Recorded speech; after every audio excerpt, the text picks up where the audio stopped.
Chag Sameach. So according to certain reports that have come in my way, apparently a great miracle happened last night. The University of Michigan Wolverines are headed to the Promised Land. They are, like Moshe Rabbeinu was, on the brink, looking into the Holy Land, ready to enter. So, by a show of hands, how many of you think that that is a miracle? All right, there are many hands that demonstrate that you think it was a miracle. My problem with calling it a miracle, of course, is that a typical modern-day definition of miracle is a suspension of natural law. A suspension of natural law. You see, the problem with calling Michigan's win in the Final Four a suspension of natural law is that I picked them in the pool to win the whole thing. So, clearly it was meant to be. And it is hardly a suspension of natural law. It's just the normal course of things that the University of Michigan Wolverines should be playing for a championship. Careful with the humility, I've been told. All right. The Hasidim teach that anyone who says miracles are constantly happening and that everything is a miracle is a fool. And anyone who says miracles never happen has no faith. Anyone who says miracles never happen has no faith. Anyone who says they're constantly happening is a fool. Now we know where Maggie Rose sides in the equation. Of course, I'm not one who actually believes that what happens on the athletic field or on the basketball court is a miracle. I believe in God, and I believe that God acts in this world. I believe that God could care less about sporting events. I believe that God could care less about sporting events. So the athletes who do whatever they do in the end zone after a touchdown or on the basketball court, I do believe God acts in this world. I'm not sure God cares whether or not this team or that team wins. But nevertheless, here we are in the midst of this holiday of miracles, right? Pesach is all about miracles. It's about the greatest miracle to happen in the history of the Jewish people. Passover. Right? This is where God brings us out from centuries of slavery, leads us through the Red Sea on dry land. And after we get through to safety, of course, the Egyptians follow after us. They get swallowed up by the water. We go on to freedom. We go on to the Promised Land. We go on to serve God. It is the holiday par excellence of miracles. Now, if we think about the other times that we sing Hallel, we'll note that many of our holidays have to do with God performing miracles for us. What are some of the other miracles God has performed for us? Hanukkah, Purim. When else has God performed miracles for us? Shavuot, okay, the giving of the Torah at Sinai. But certainly you know the traditional definition of a Jewish holiday, right? They tried to kill us, we won, let's eat. Right? And those are the miracles we typically celebrate, by and large, with Hallel, right? If you think about Passover, you think about Hanukkah, you think about our ancestors entering the land of Israel thousands of years ago. These are miracles. But God doesn't always get involved. Or maybe I should say it differently. God doesn't always bring the miracle in the way we expect God to bring the miracle. For the last 2 nights, probably the majority of us have read a certain section from our Haggadah. Maybe it sounds familiar to you. Maaseh Rabbi Eliezer, Rabbi Yeshua, Rabbi Elazar ben Azariah, Rabbi Akiva, Rabbi Tarfon, Shayu Mesubin Bivnei Barak, Vayu Mesaprim B'Tziat Mitzrayim. A tale of Rabbi Eliezer, Rabbi Yoshua, Rabbi Elazar, son of Azariah, Rabbi Akiva, and Rabbi Tarfon. You remember this story, right? It's the one about the rabbis. They were reclining at the Seder in Bnei Barak, and they spent the whole night long telling the story of the going out of Egypt, until their pupils came and said to them, "Our masters, it is time to recite the morning Shema." Right? Does this sound familiar? And we typically read it in the midst of the Magid section where we're answering our kids as to what happened and what God did for us, when all of a sudden we break narrative from what happened thousands of years ago and go only to what happened 2,000 years ago in Bnei Barak, when all of a sudden you've got these rabbis, Eliezer, Yoshua, Eleazar the son of Azariah, Akiva, and Tarfon. And we read, it was time to say the morning Shema. Now what's interesting, of course, is that you have these great rabbis sitting around the same table in Bnei Barak having Seder. Right? You think about today, how many rabbis actually enjoy Seder together with other rabbis? Very few of us. Right? Rabbis are dispersed. We're hosting lots of different people at our houses. But here, all of these rabbis were sitting together. And if you put it in context, at this time, roughly 134 of the Common Era, not even 1900 years ago, how many rabbis were there? Maybe a couple score? Maybe? And here, a hefty percentage of them are sitting together enjoying Seder. And what happens? It comes time to say the morning Shema. So what do we know? When does Seder begin? At nighttime.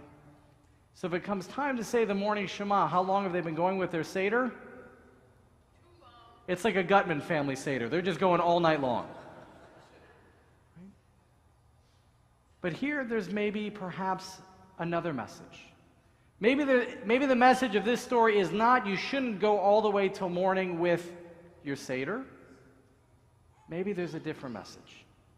What do we know about Rabbi Eliezer, Rabbi Yoshua, Rabbi Eleazar, son of Azariah, Rabbi Akiva, and Rabbi Tarfon? They were the rabbis who backed the Bar Kokhba revolt.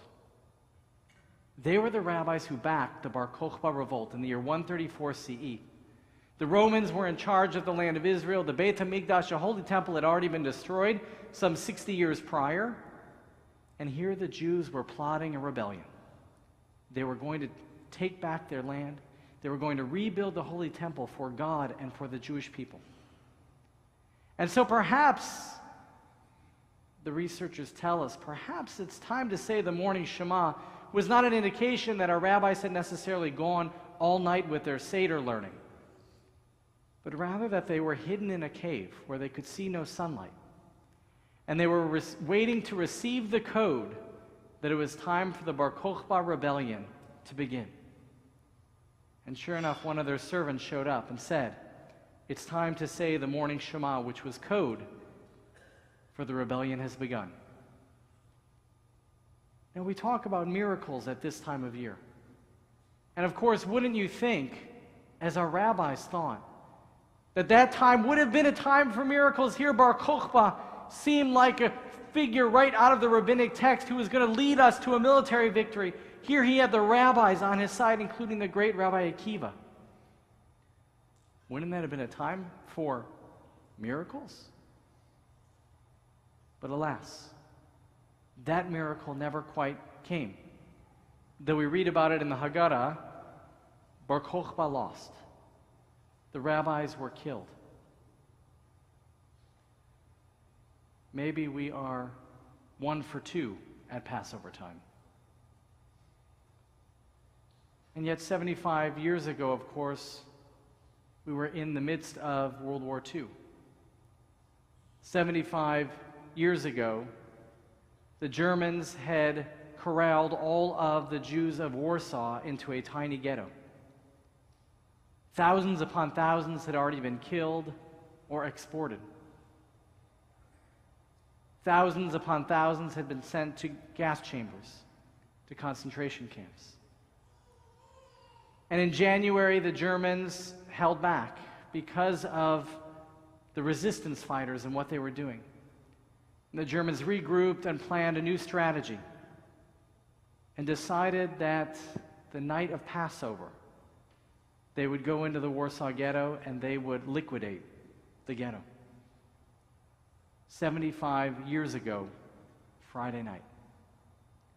And sure enough, the Germans came into the ghetto after a couple months of preparation, and they came in with an overwhelming number of army men to destroy and to liquidate the ghetto. And what did they find there? What did they find the first night of Passover? Nothing. And no one. The Jews were in hiding, waiting for just the right time when someone proclaimed it was time to recite the morning Shema. And then they staged one of the greatest acts of resistance in the Holocaust in World War II. That was the Warsaw Ghetto Uprising, 75 years ago, Friday night. And of course, we know what happened. We lost. The ghetto was destroyed. The Holocaust went on. So perhaps at Passover time, we are 1 for 3. Now that would get you into the Hall of Fame in baseball, but it's hardly feels like a winning percentage when it comes to miracles. But this time of year we talk about miracles. And in just a few weeks' time from now, as we count our way through the Omer, we're going to come to Israel's 70th birthday. Israel's 70th birthday. We talk about miracles at this time of year. What will happen going forward, none of us know. I'm sure we're all keeping track of the news and following what's going on. I'm mindful that the year 70 is a significant number in Judaism, and of course it comes out of the Bible where it says that God promises to man 70 years. The rest we sort of earn for ourselves, which is why, of course, there's the tradition at 83 of having a second bar mitzvah, 70 plus 13. Israel's celebrating its 70th birthday. In the midst of the Bar Kokhba revolt, they were counting on a miracle that didn't come. In the midst of the Warsaw Ghetto Uprising, they were counting on a miracle that didn't really come. So here we are now in this experiment known as Medinat Yisrael, the state of Israel. 70 years in, it sure feels like miracle upon miracle upon miracle has come. But we don't know yet where the story is going. And so on this Passover holiday in which we reflect upon miracles, let's just begin to reflect together what makes a miracle. How do you know when a miracle has been achieved? Don't really know the answer to the question. I know that the definition of miracle as a suspension of natural law is a modern-day definition. I know that from a traditional definition, a traditional Jewish definition, that just waking up in the morning is a miracle. We give thanks to God for letting us open our eyes, sit up, stand up, and get dressed. That's a miracle too. This holiday of Pesach, may we begin to have the conversation of what is a miracle. May we work on behalf of the state of Israel that that miracle should continue day after day and year after year. Most of all, may we never need from God again a miracle like we did thousands of years ago in the time of Egypt. May we know only peace and prosperity, joy and blessing, and may we merit to celebrate Pesach with family and friends in joy each and every year. And let us say together, Amen.